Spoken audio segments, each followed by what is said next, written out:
আমি পলতা পাতার ডাঁটা আর পলতা পাতা দিয়ে একটা নিরামিষ সবজি বানিয়ে ফেলেছি।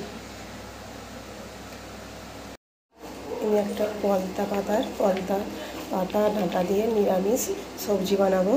তার জন্য আমি তেল গরম করতে দিয়ে দিয়েছি। তেলে দিয়ে দেবো শুকনো লঙ্কা, কালো জিরে, সাদা জিরে আর সর্ষে। এটা ফোড়ন দিয়ে দিয়েছি। আর এদিকে আমি সবজির মধ্যে নিয়েছি ফুলকপি, আলু, বেগুন আর মূলো। এগুলো তেলে দিয়ে দেবো।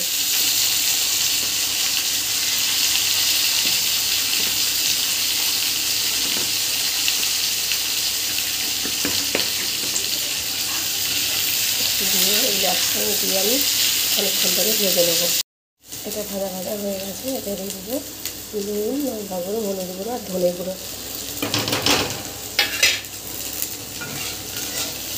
আমি পলতা পাতার একটা নিরামিষ সবজি বানাচ্ছি।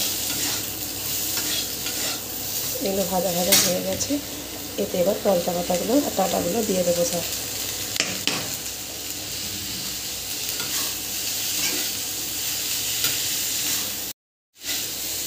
আমি এগুলো দিয়ে বেশ কিছুক্ষণ ধরে নাড়াচাড়া করে নেব। আমার এটা বেশ কিছুক্ষণ নাড়াচাড়া হয়ে গেছে। আমি এবার একটু জল দিয়ে দেবো।